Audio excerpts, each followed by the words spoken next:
Lemon Drops, welcome to 2025. Season 3, baby. Started a little tradition here. We like to kick off our first episode with the winner of Dancing with the Stars. Joey? Welcome to the Squeeze, champ. Thanks for having me, guys. This is an honor. Yeah, we're like Joey super fans in this house. From Bachelor to Dancing with the Stars. Joey's a very busy man. We've had some schedule changes. You've been so good with communicating with me. But that's why I think I communicate so much, because if I don't, it gets stuck upstairs and then I just get really, really lost, what I call being in a rut. Can we talk a little Bachelor? Let's Fan of do the it. franchise. Were you worried about hurting so many people? There is no way to do everything right because you're just put in uncomfortable situations. Women were the people that were the stars of that show. I was just trying to be a mirror. Dancing with the Stars. Yes. I have to tell you this because I just think it's hilarious. Wrong show.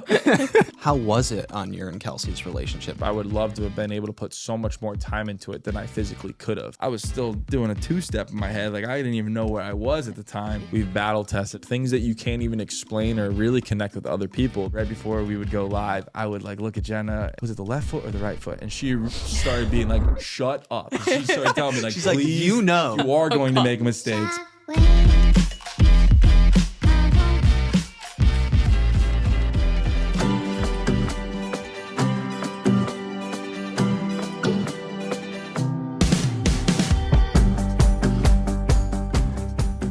Lemon Drops, welcome to 2025. Yeah. Wow. Season 3, baby. Season 3 of the Squeeze. Yeah. We've kind of started a little tradition here that every new season we like I'm wondering where you're going here. we like to kick off our first episode with the winner of Dancing with the Stars. That's true.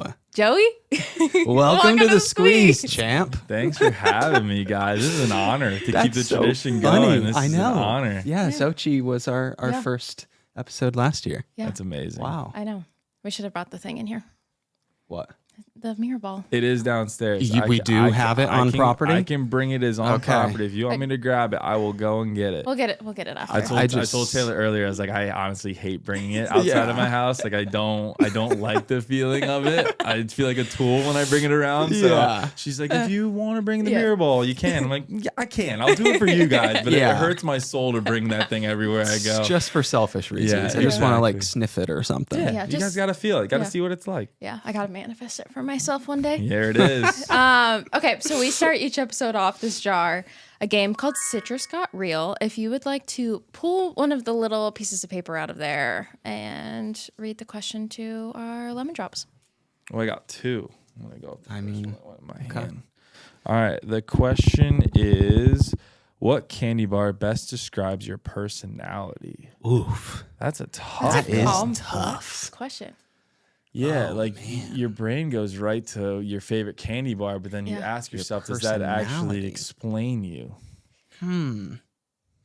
I'm like, My favorite's Twix, but Yeah, maybe let's start with that. What's your favorite? I have a weird one. You ever had a Reese's Fast Break? fast break.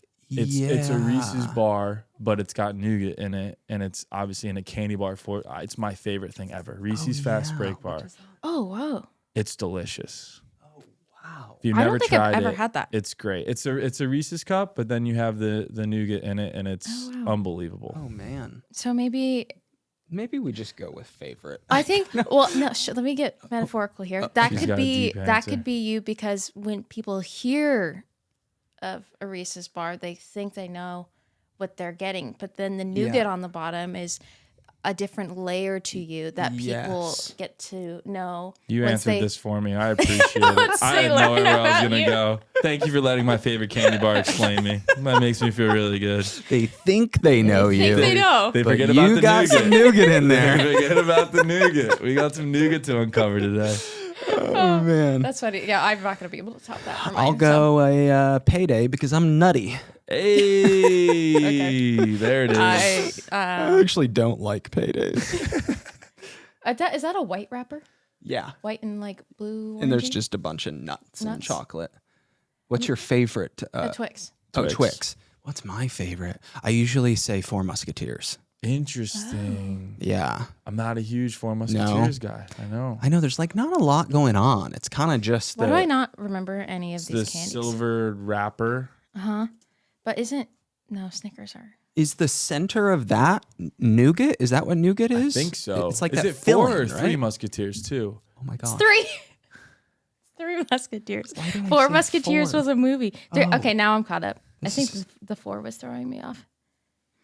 What? It's okay. What's It's Four Musketeers? a That's movie? something. no. I thought the 3 Musketeers was the movie. Isn't that the book? Four Musketeers is a 1974 adventure action film. There you Well, go. I've definitely never they seen probably, that. They probably couldn't call the 4 Musketeers the same as the candy bar. So you were just thinking of the movie. Oh planning yeah, ahead. big fan of that 1978 movie. It's the first episode back. You're a little rusty. Oh, You're yeah. breaking it in. That's Breaking it in. Wow. Okay, so we're obviously super excited to have you because we've been trying to get a double date going for some Yeah. time. We got We both got- of you on our podcast Yeah. before the double date, Yeah. but It's coming. we'll make it happen. But I was laughing because when I was talking with Kelsey, we were talking, about you guys, and she was talking about how good of a communicator you are. And I was telling Taylor that I was cracking up because throughout this whole process of like scheduling and getting you on, we've been texting, and you've been so good with communicating with me about Joey's a very busy man. So, we've had some schedule changes and stuff, and he's like so apologetic, and you've just been like so on top of it and like so apologetic. Over Like, communicating. It's truly Yeah. fun. Yeah. But To make It could be sure. annoying to some people, but I just wanted to make Oh. sure you knew I was trying to get here. That no, was all. no, it was so good. She It, That's loved awesome. yeah, further proved Kelsey's point to be There we true, go. it. Yeah. which I loved. Communication. But yeah, I think we're just excited to like get to know more about you because obviously, we watched your season, we watched Dancing with the Stars, we know a little bit about you, but maybe Yeah, we're like Joey super fans in this house. I love that. From I appreciate it. from Bachelor to Dancing with the Stars. Yeah. This was my first full season of Dancing with the Stars I've watched. Nice. Yeah. What'd you think? I get it. I It get was why amazing. people are obsessed. Yeah. I'm not as crazy as you thought I was. I know. I've questioned it before. I've been like, why do people love this show so much? Like, I don't know. I just didn't get it. And then when we watched the very end of last season, I was like, okay. So I was like, let's give this one a shot. And then I was obsessed. Yeah, especially when you get into the full, like the process of it and how Yeah. the show builds and you kind of fall in love with people. But we had a great group this year, which I think Sure made did. it really, really fun. Yeah. It was fun. We'll get into Dancing with the Stars. But we thought it'd be fun and just kind of like talk about what makes you you and like where you came from, what growing up was like, and kind of learn like a little bit of backstory on Joey. Yeah. Get the lore. Yeah. You're from Pennsylvania? Yeah, so I was actually born in Florida. I was born right outside of Fort Lauderdale.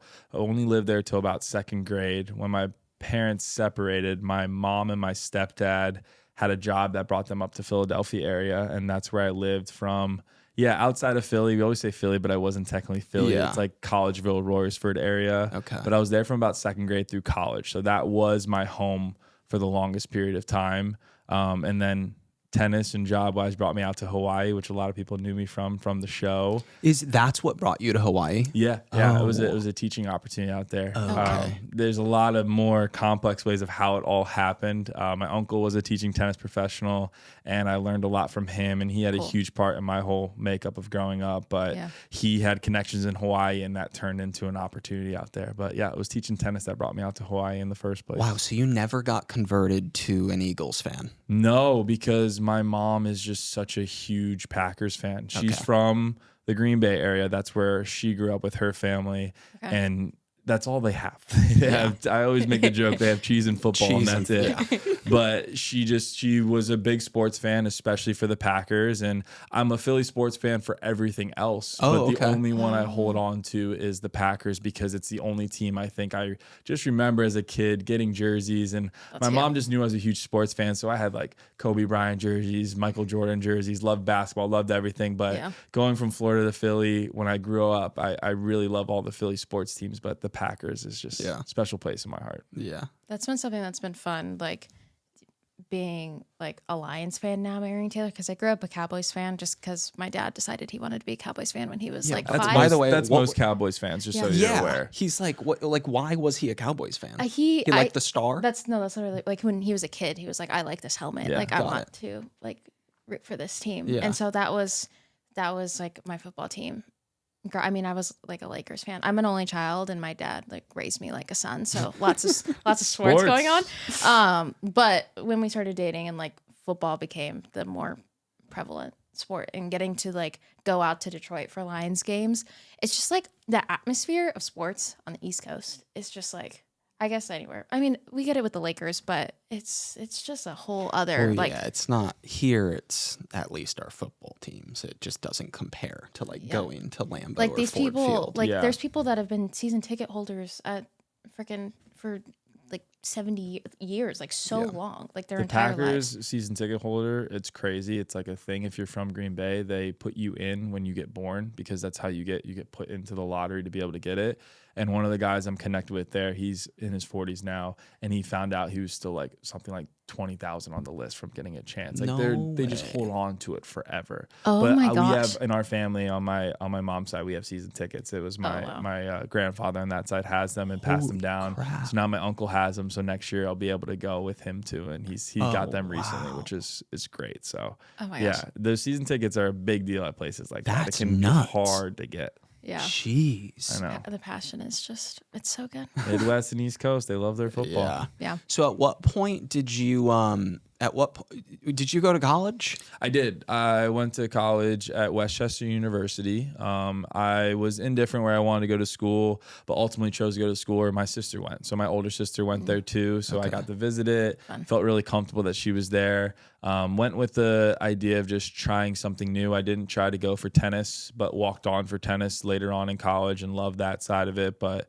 yeah, just outside of Philly area in Westchester. Got it. So before you went to Hawaii. Yep. And then Hawaii came out of, I started spending my last 2 summers when I was in college going out to Hawaii and training for my tennis season with my uncle, because he was living out there and he was my coach. Oh, cool. And then when I was living there, I wasn't just training at the court that I was at. I started to get involved with the GM, got a part-time job there, helped out the local pro, and it just worked out that when he was transitioning and retiring, they threw my name in the mix to be the person to run the courts. And at 22, I got a head teaching pro job out in Hawaii, and I had to say yes to it. Wow. Yeah. Dang. That's awesome. It was a cool job. Yeah. It was a great start. How long were you there? In total, almost 5 years. I spent 3 years there, and then I left for a little bit of time and went to Nashville because I had, I guess, your mid-20s crisis of what am I doing? How am I living in Hawaii? Never had a corporate job, wasn't with any of my friends or anyone that was really my age. Yeah. And then went to Nashville for 2 years. A lot happened there before I decided to go back to Hawaii again for 2 years. Got it. Yeah. What Tay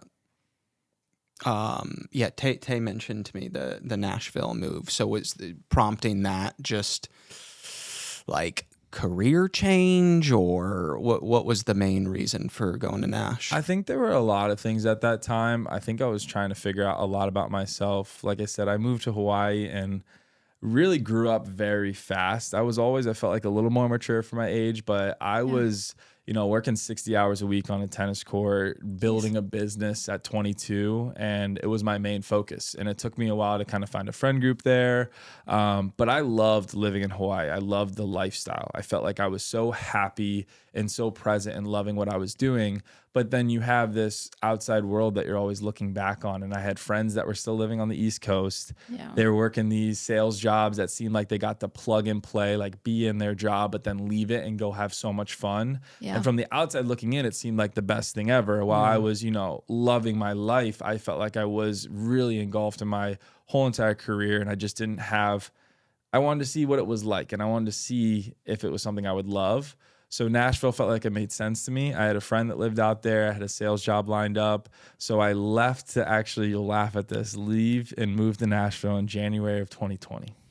Wow. So I didn't know the world was about to change, but I left because the busiest time of the year for my job is the winter holiday. So I had to finish out and train someone else to take my job in Hawaii. I got them set up to be, a smooth transition because I really cared about the place that I was working for and thought it was great.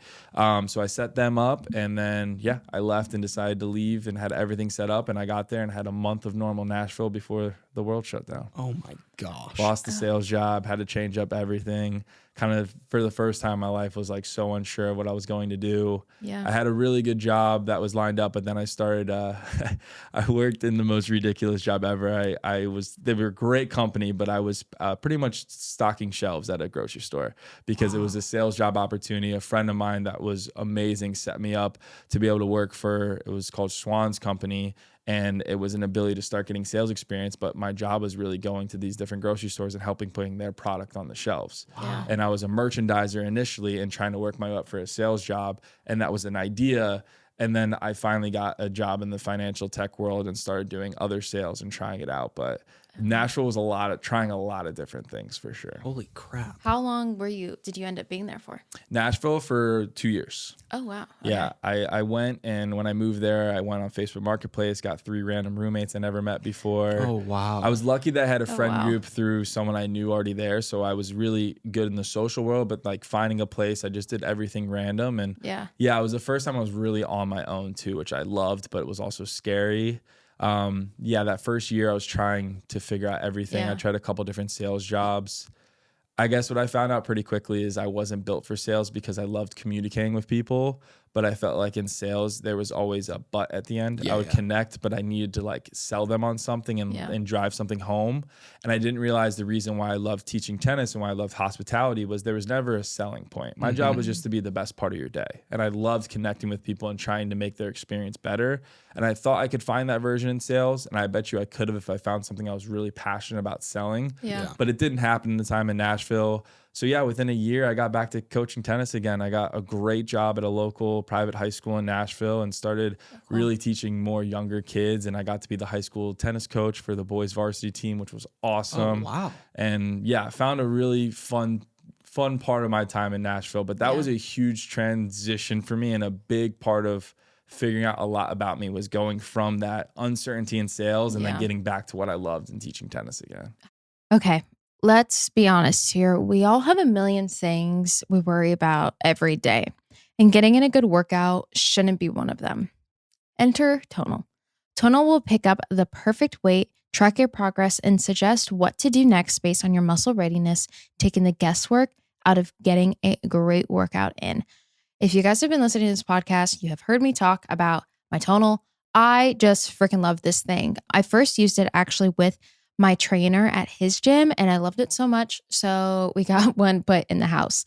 Something that I love about it is so small. You know, so many of us, we don't have room in our houses to be putting in all of this gym equipment, and it just mounts right up onto the wall, and you don't need much space at all to use this machine.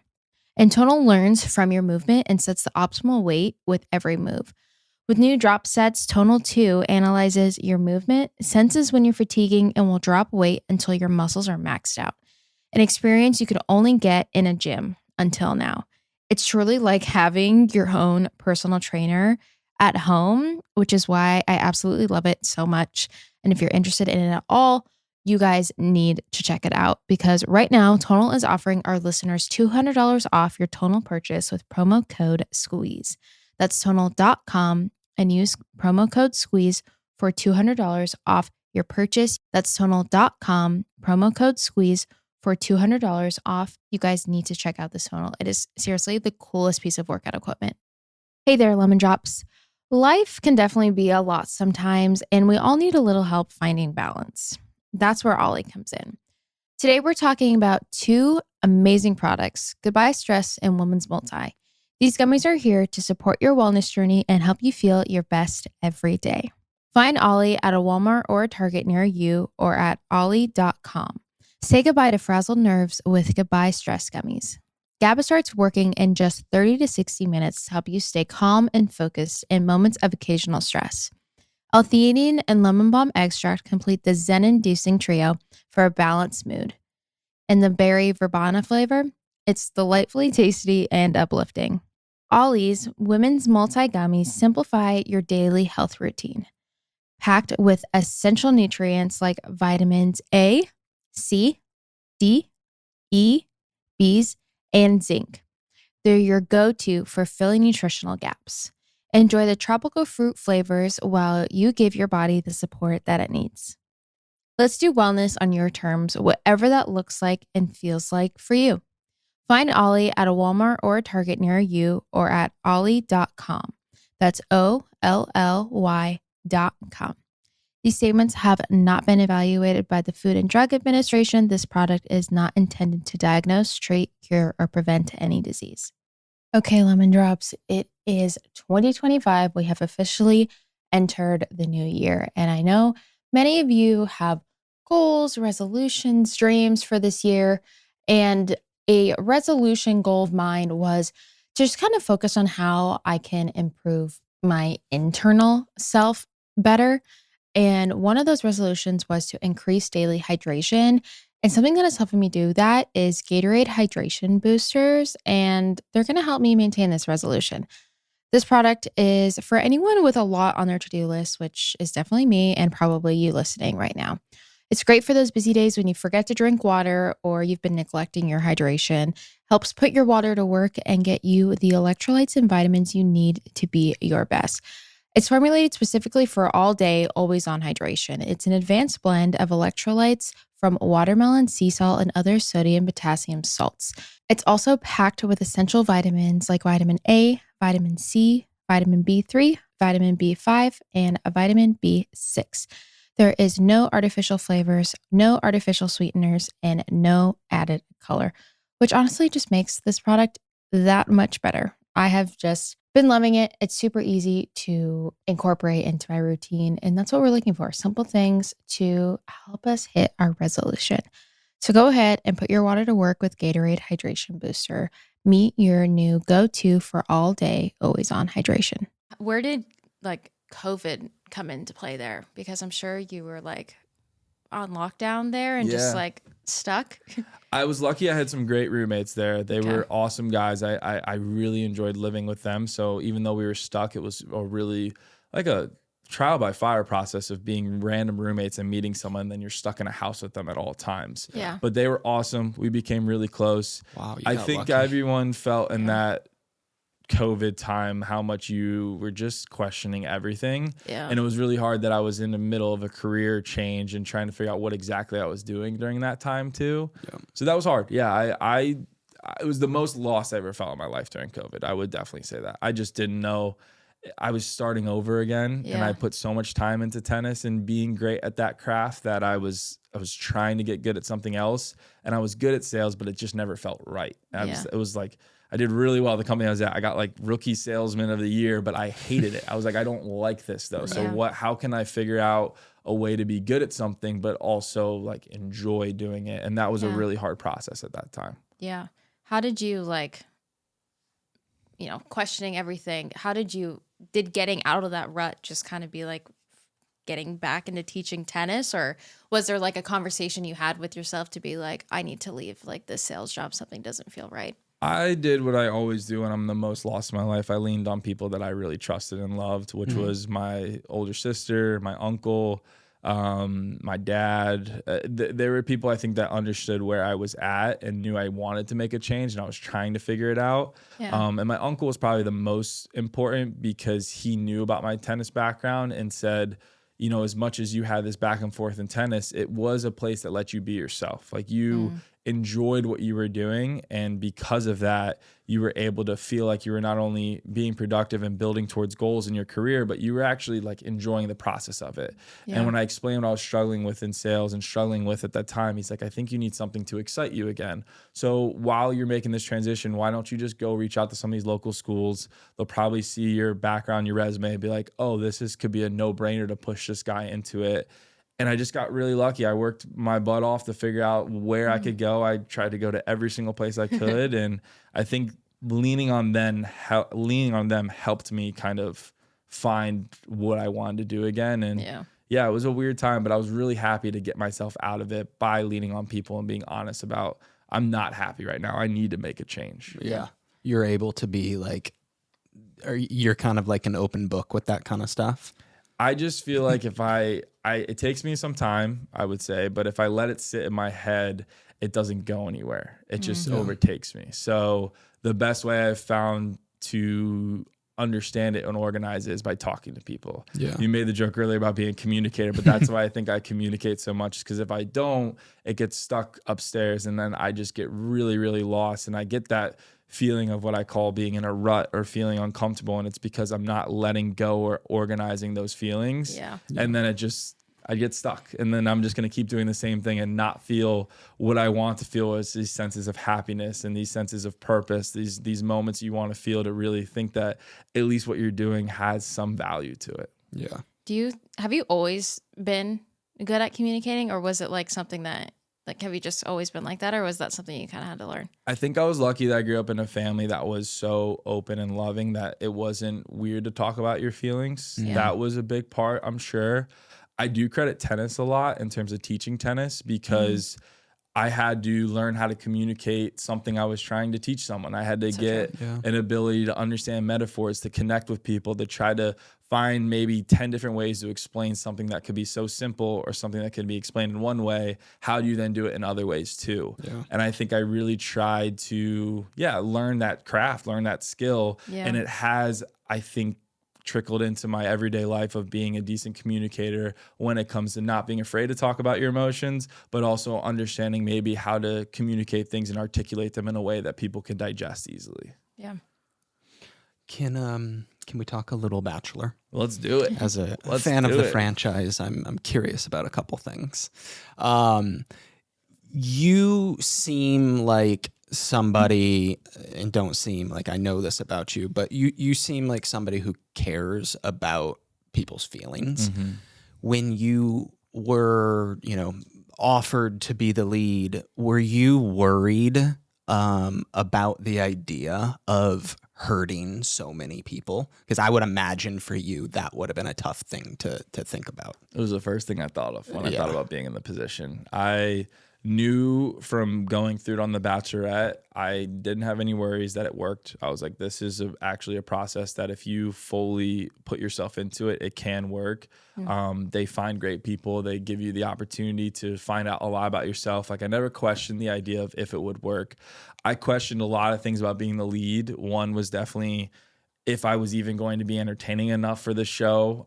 But one of the biggest things is I thought I wasn't going to be able to create relationships, actually be invested in care, and then leave them just by saying no to someone, by not giving them a rose, and then having to be in that position of hurting someone's feelings. Yeah. I think anyone that was on the show, that was on that season with me, probably felt that too, that was really, really hard for me. Yeah. But I always, it was a time in my life where I do appreciate being maybe a little bit more selfish and realizing that it was an opportunity for me to find someone. And if that was the process that was going to need to take place, I'm going to trust that I'm going to be the person I am, do the best job I can, to be respectful, to never lead someone on, to hopefully leave them with some understanding, and knowing that this is just the sacrifice it takes to get to the point of finding someone that can be my forever person. So that was a moment where I just overtook the idea of as much as it was going to suck and I was going to hate that process of it, there was something at the finish line that was going to be worthwhile, that was willing to put in the time for all of that. What about, were you worried at all about how you were going to be perceived? Because, what you're literally known for is the only person to come out of that franchise that just like has no like dings or scratches on it. But most people, like as amazing as these humans are, like it's that it's like an impossible position to be in. Yeah. You're making TV when you're on the show too. It's the format of the show is set up to put you in really uncomfortable situations. I was petrified of that idea because I also was really lucky coming off of The Bachelorette. I was in that same position where a lot of times someone that goes through that whole season, they leave with, as you said, dings and things that people have things to say, and I left pretty unscathed. I was, someone that they were hoping would be the next guy, but I said I could leave it there. And a lead usually is the one that gets the most scrutiny because they are in a position that's impossible a lot of times to handle. I was extremely worried, but I left that Bachelorette season with a lot of my friends and family telling me that they felt like it was me. They're like, regardless of what you're feeling or what you hear online, I saw actually Joey on that screen, and that was really refreshing to see. So I just hope that even though the role was going to be different, even though I was going to have a lot more pressure and things I had to handle, I was still going to come off as Joey. And if I did that, then I could live with myself after. Yeah. But I'm not going to sit here and act like I wasn't petrified. I think anyone that goes in that role, I try to be open to any other leads that want to talk about it to explain that, because it's nearly impossible to do everything right. And I didn't do everything right. I did the best job I could, but there is no way to do everything right, because you're just put in uncomfortable situations and you're asked to handle some of the most important feelings and emotions that people have, and you just have to take that seriously and not forget that when you're in that position. Yeah. I'm sure there's like some form of a pressure too, of like, you are the lead and like you're carrying the show, and like, you know, it's normal people that are going on, you know, this huge franchise, and like being like, am I enough? Am I going to be able to like actually take the show and like carry it the way it needs to be carried out? Yeah.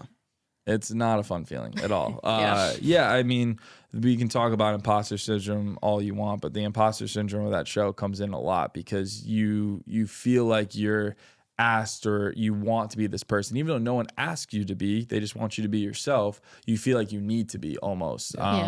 And that was hard, because I'm not the most polarizing personality. I feel like I give chill guy vibes. I can hang out in any room. I think I can connect with people really well. Yeah. So what I try to use on that show, and I think people felt too, is I was just trying to be a mirror. I feel like the women were the people that were the stars of that show, because they all had these amazing stories and things to share. And I just tried to be someone that could be very comfortable around them, someone that let them feel like they could really speak on things that they wanted to.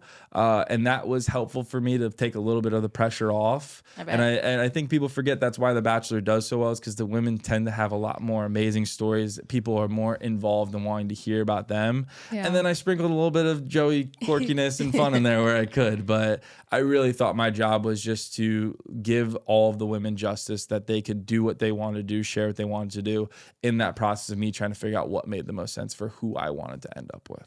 Yeah. I feel like the casting just did such a good job with your season, like between you and like the women. Like it truly was. Well, that's what I was going to ask. I was going to ask do you have any like, not say, but beforehand, do they ask you for like what you're looking for? Or you make, you tell them like some things that are important to you, because like the group of women that you had, like it's probably the best ever. Yeah, I agree. I thought we had a great cast for that season, and they ask you, they do ask like, what is your usual type? What are you interested in? What are you looking for in a partner? As they should, because they want to have the ability to craft a cast that makes sense with the person that's going to be the lead. And sometimes they make that decision who the lead is pretty late, but I was lucky that in my situation, I think they had an idea of who it was going to be as they were casting. So I'm sure they had a lot of these, me in mind as they're casting a lot of these women. Yeah. But I just asked for someone that was a really kind person. I didn't have a lot of a to-do list of anything. I just said I wanted to make sure the person that was going to be coming on, the women that they would be choosing, was kind, cared about others. But I didn't actually also have to say much about that, because they got to know me really well in The Bachelorette. Yeah. And I think they knew that was something that was going to have to be there as well. But I didn't really have like a certain type I was looking for. I just said, please bring me great people that I have the ability to meet, and hopefully there'll be something there in the long run. Yeah. I think it says a lot about you too, because you brought the best out of everybody too, which is I appreciate awesome. You saying that. It was cool to watch. You brought up imposter syndrome, and I'm curious how that has evolved for you. And I mean, even for you and Kelsey, because even like just talking with her, like you both are so normal and like so chill. And I'm curious if you've kind of like settled into what life looks like now, or, has it come back to you doing Dancing with the Stars now? Yeah, I think we still struggle with that every day, and I can only speak on myself. I think Kelsey has her own version of it too, but I know that I still struggle with it immensely, and it's in the weirdest situations. It's when you walk into a room sometimes and you feel like you shouldn't even be in that room, but you should at the same time. And it's just all those different things. But I felt it first coming off The Bachelor the most in my life. I remember it was the social media presence of I was just back at my sister's house where I lived, and I lived there before everything started. But now there was this buzz of everything online, and I'm watching this season come about, and I'm literally sitting and waiting for all this to come out. But I just was like, why is this so big? Why is all this going on right now? When I was just really on the show trying to find my person. And all of that, I tried to explain it. I tried to talk a lot with my brother-in-law and my sister, and they were great. And it was my brother-in-law that literally pulled it up on his phone and said, dude, you have this. Like, and he just explained what imposter syndrome was. Yeah. And it just fit. I was like, you know what? It's exactly feeling like you're in a place you shouldn't be and accepting it, but finding a way to deal with it. I felt it on Dancing with the Stars when there was actual stars in the room. And I'm like, why is this dude from The Bachelor on this show right now? And why are people actually excited to see him dance? Like, it didn't make sense. Yeah. And I'm finding my own version of accepting it and trying to gain confidence. And I still, it's like I said, it's a work in progress. I have not figured it out, but I've tried to give myself a little more grace, and trying to understand how to navigate it is part of the process too. Yeah. I selfishly, whenever I hear that someone like struggles with it, I almost like want to be their friend, because I know like there is just a sense of like, you guys are so down to earth and like just nice, and like there isn't like this level of arrogance. Like, you guys are yourselves. Mm-hmm. And I think it's really cool. And I think that's why you resonated so well with everyone, and why you basically like revived the franchise, is because like you were just like yourself. And like I try. I mean, I didn't know how else to do it any other way. And I think it is this, I'm almost more the opposite side of arrogance. I tend to be sometimes more self-deprecating than anything else. I think I need to work on still giving myself kudos where I should, but I struggle with that. And from that, no one ever feels that air, that sense coming from me. And I've always explained this with Kelsey too. Like, I'm still trying to find that balance, because I never want to go on the other side. But I also feel like sometimes I need to do better at giving myself, my own respect, my own understanding that I did deserve a lot of the good things that have come my way. But I just never want to lose track of always trying to let it be what it is, and keep striving to be better and do the best you can of yourself, and not getting lost in all of it. But it's a balance, and it's hard to find it. Yeah. Where are you at with tennis? Because you obviously can't give lessons anymore. Yeah, I'm trying to find my way to do it. I would love to still coach a little bit. Tennis has always been a really interesting love-hate relationship. I think anyone you meet that's played tennis at a high level has a love-hate relationship with it. And it's because of how the sport is. You really are on an island when you're playing it. And you could be, I got to the point of being able to play high-level collegiate tennis, but the mental warfare that happens in that sport, you fall out of it very quickly. So I've quit tennis, I think, like 3 times in my life. Like, it just happens.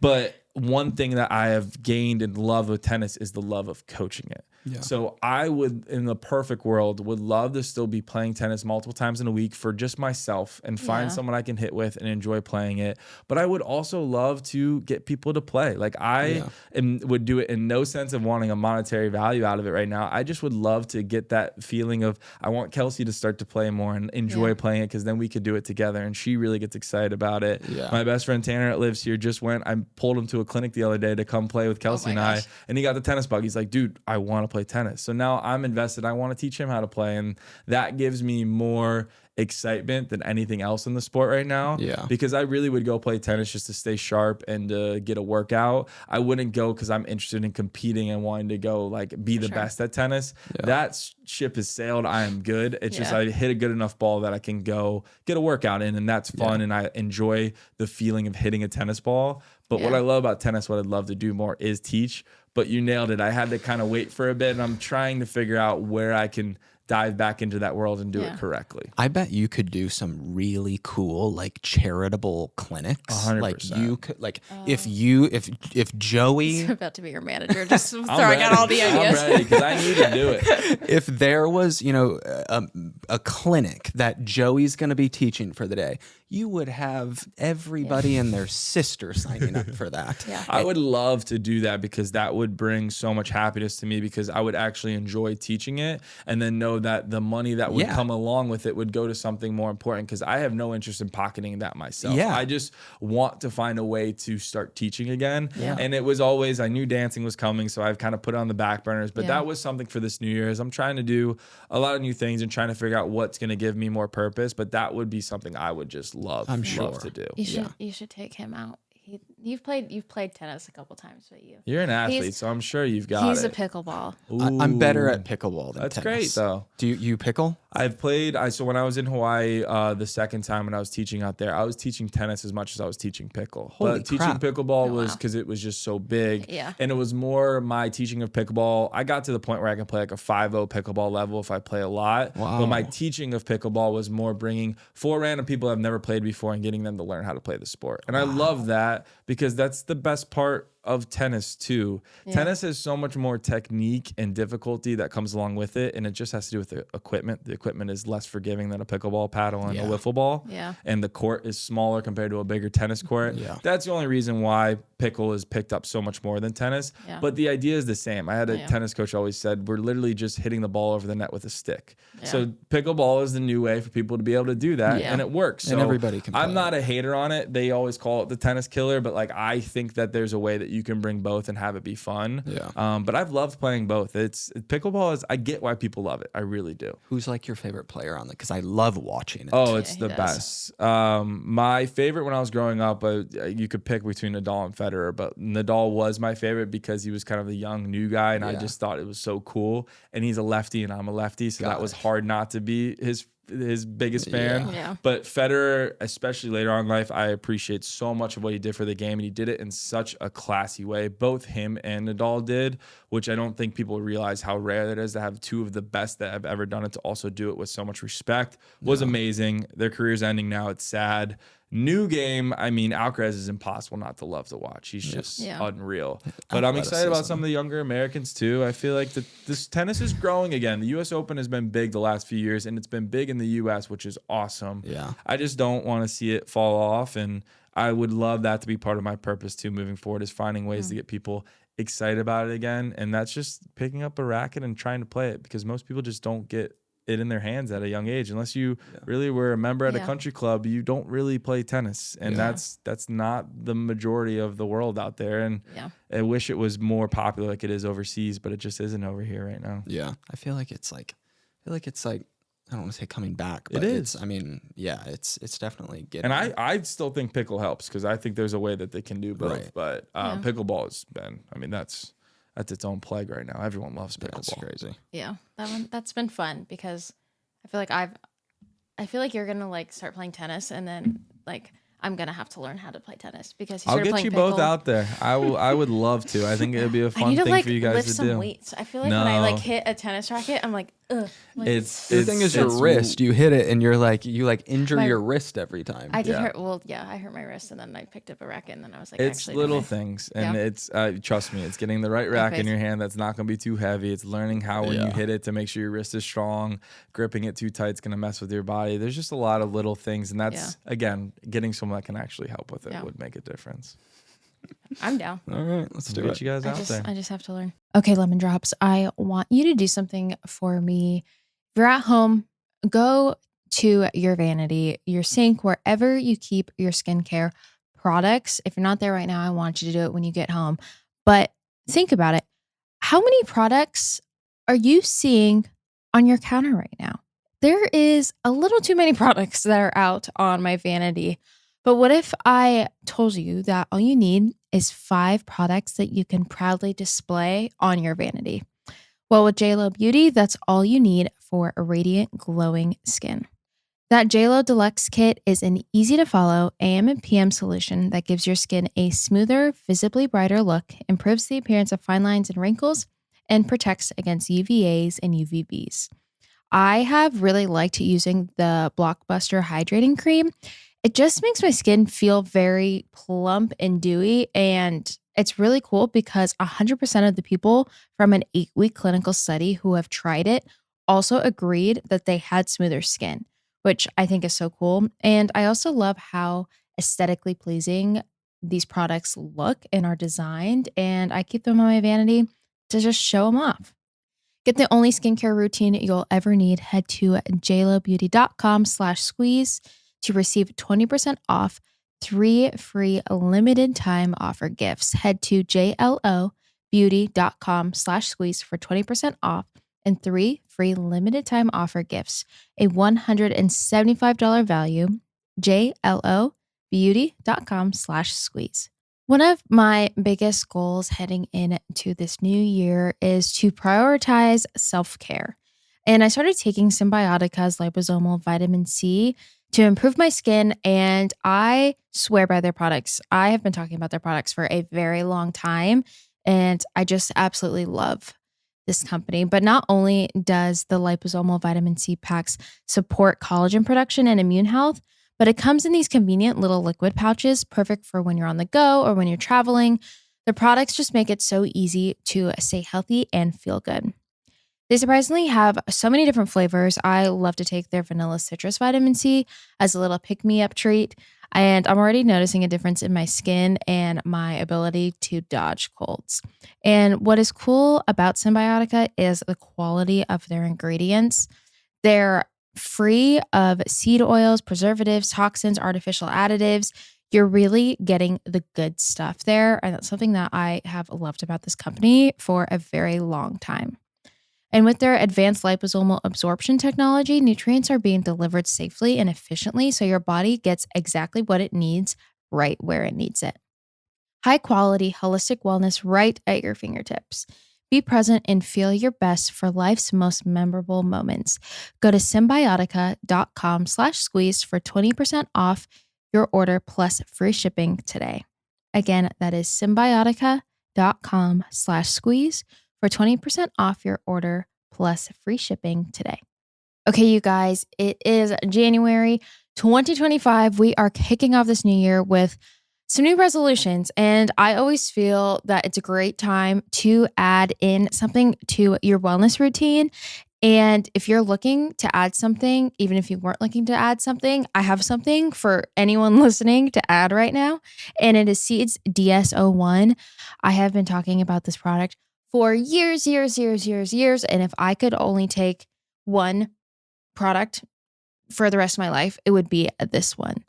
Seeds DS-01 is formulated with 24 clinically and scientifically studied strains to support whole body benefits, including gut health, skin health, heart health, immune health, gut barrier integrity, gut microbial balance, and micronutrient synthesis in just 2 capsules daily. You guys, I've been taking seed for so long, and it is crazy the difference that it makes in your gut. My digestion has just improved so much since taking seed, and I really struggle with being bloated, and seed has truly helped me feel less bloated. Everyone that I've recommended this product to, from my friends and family, truly has loved it. So if you're looking to add something to your wellness routine this year, 10 out of 10 recommend Seed. You guys will hear me talk about this product for a very long time. And get ahead of the new year with a routine that helps you now by going to seed.com/thesqueeze and use code 25thesqueeze to get 25% off your first month. This is 25% off your first month of Seed's DS-01 Daily Symbiotic at seed.com/thesqueeze. Code 25thesqueeze. Okay, Dancing with the Stars. Yes. I have to tell you this because I just think it's hilarious. I used to watch American Idol like from the get-go. Yeah. You're like, where's he going with this? But like show. season 1, I obsessed with Kelly Clarkson. I was the person that would pick up the phone and vote as many times for Kelly Clarkson as I could. Then I stopped watching American Idol, I don't know, long time ago. I haven't voted on a competition show maybe in 15 years. And I just want you to know, finale night, finale night, I voted 10 times for you. I appreciate That's it. that's the first time in a while. That's an honor. He did. It really is. She was at the show, and I texted her the screenshot of my text saying, voted for Joey, voted for Joey. I love it. I appreciate it, man. You could have been the difference maker. We'll never know. That could have been what got it done for us here. Yeah. Gut says that wasn't it. Gut says it was. There was a little bit of a difference going on. Honey, what are you doing? Okay, bye.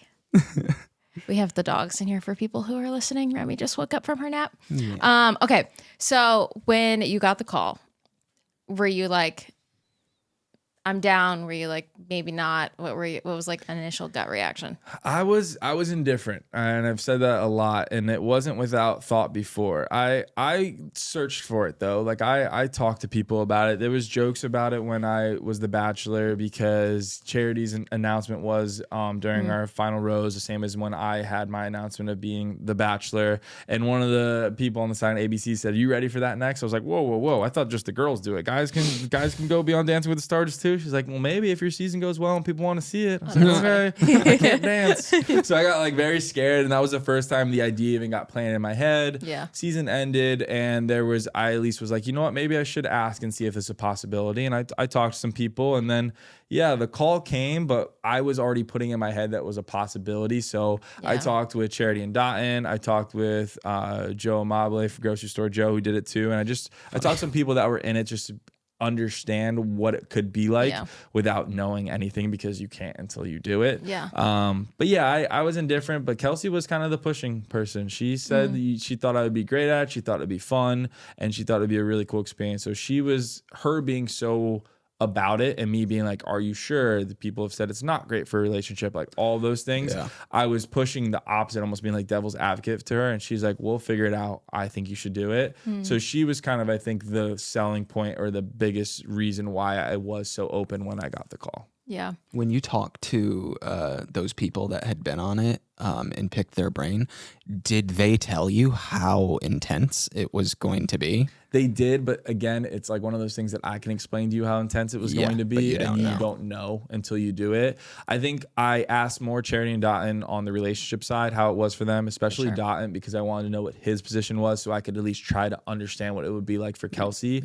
So that was more that conversation. And then Joe was just like, tell me about how fun it was for you as a guy doing it. Like, what did you enjoy, this and that? And he just kind of, he said it was still one of his favorite things he's ever done. And for him, he's done a lot of other things too. For him to still say that, I said, well, I gotta at least see what it's like. But yeah, I try to get different perspectives. At the end of the day, you make that decision for yourself, and you have to be open to it. Because when I do something, I have to do it full force. So I wanted to make sure I was open before I dove into it fully. Best decision I ever made. It was hands down the coolest experience I've ever had. Like I can't think of anything that has fulfilled so much for me in such a short period of time like that. It was unreal. How was it on your and Kelsey's relationship? Like, I know the schedule is insane. It was difficult at times, and I think she probably was open about that with you guys too. It was never a walk in the park, and it's literally just because of timing.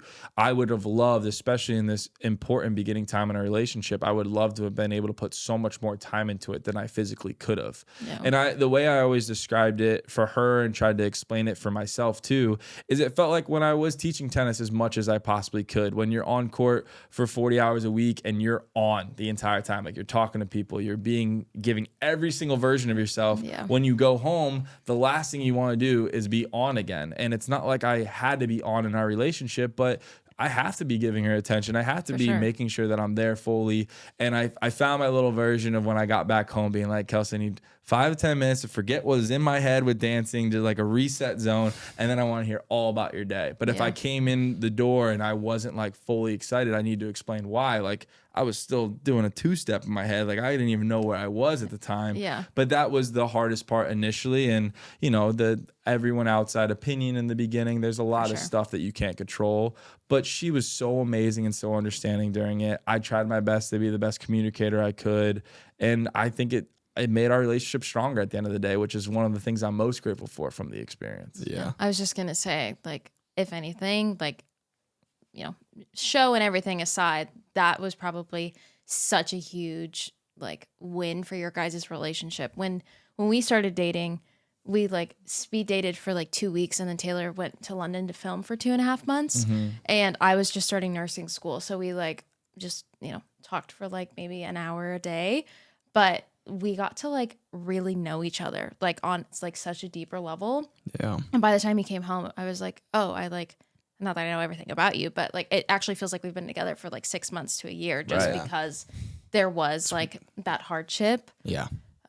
So It's weird how it works like that. You would think like that's not a great recipe, but for us, it made us that much closer. It's like, For sure. Yeah. You can like find a way, like if that, like through that, if you can find a way to like communicate and like learn about how the other person like handles things.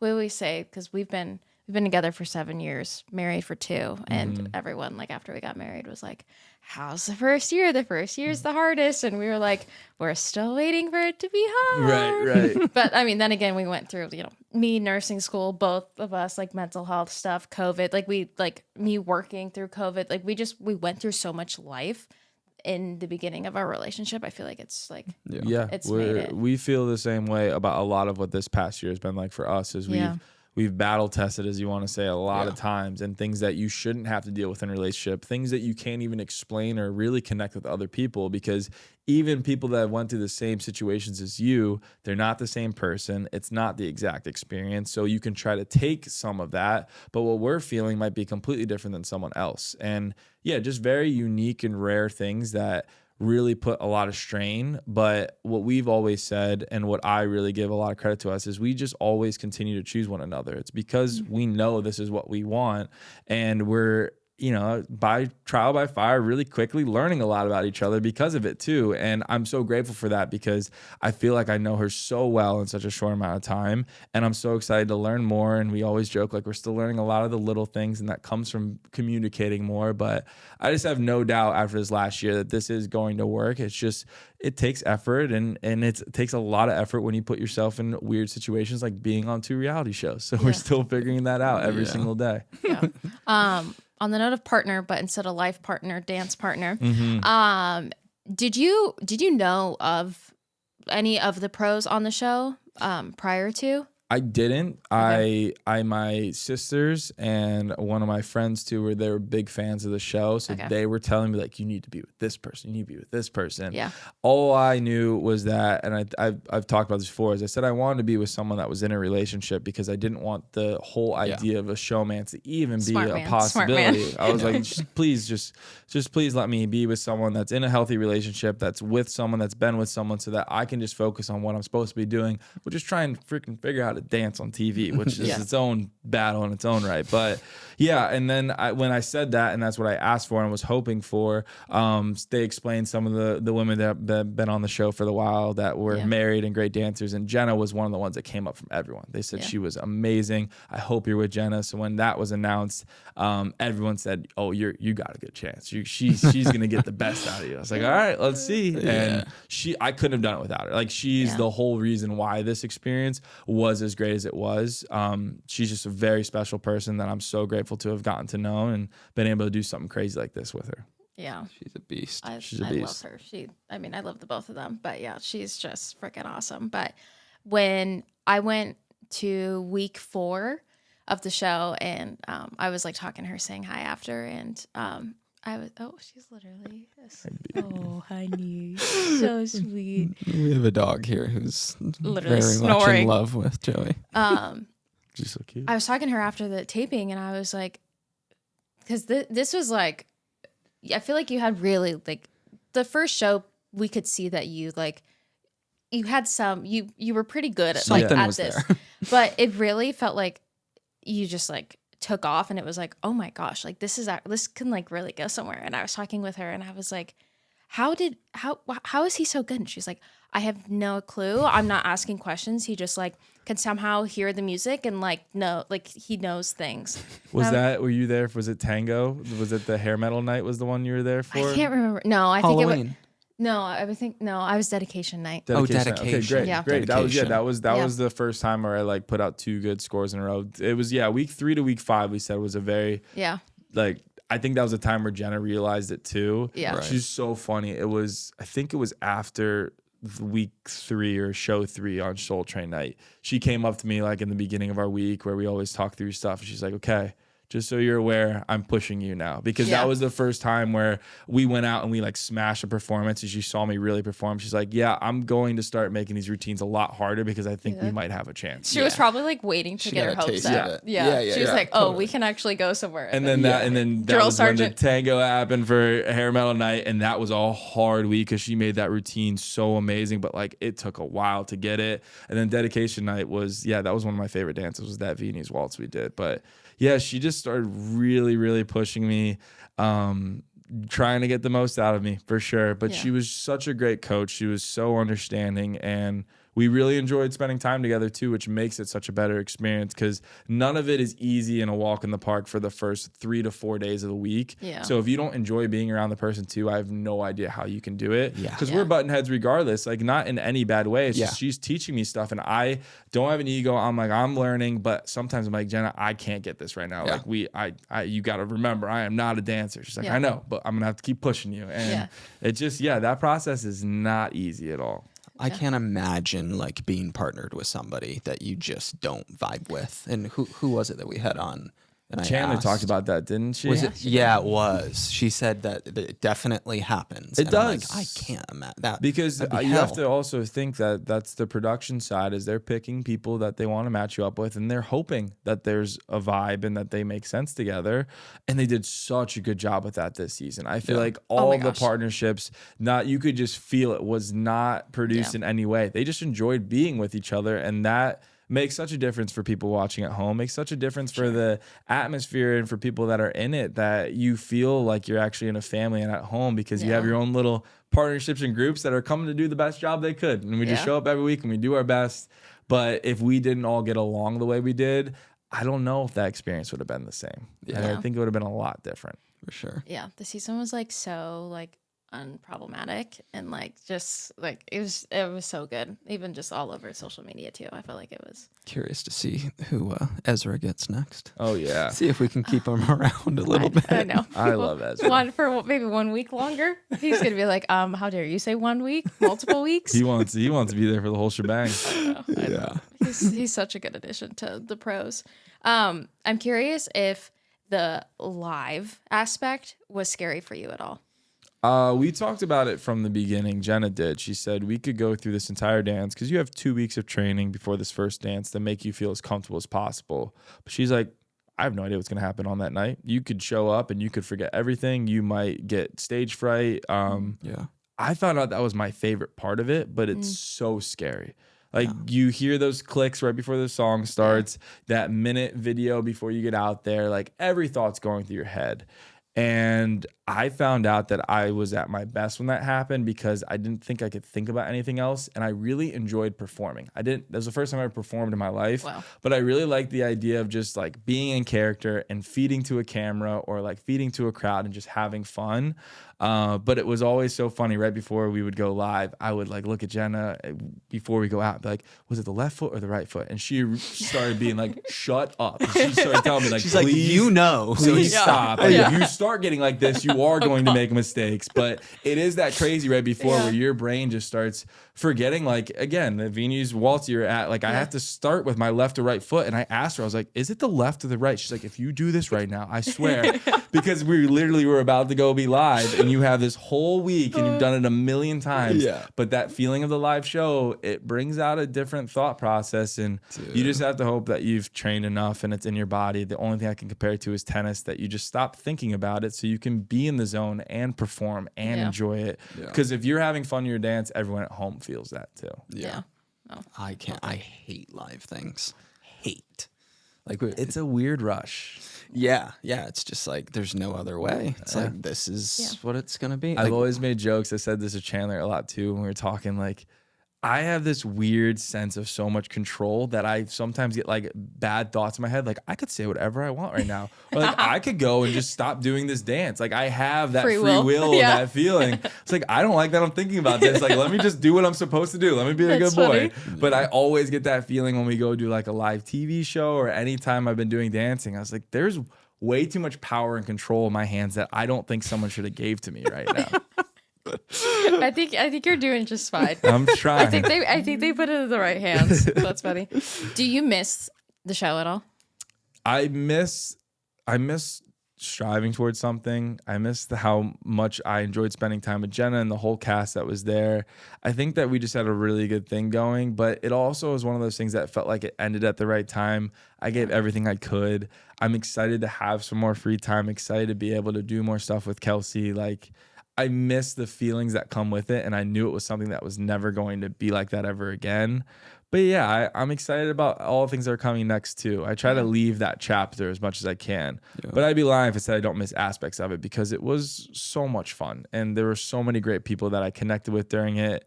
And I missed pushing myself like that, because I don't know when I'm going to get another chance to do something in that regard and challenge myself as much as I did. Yeah. For sure.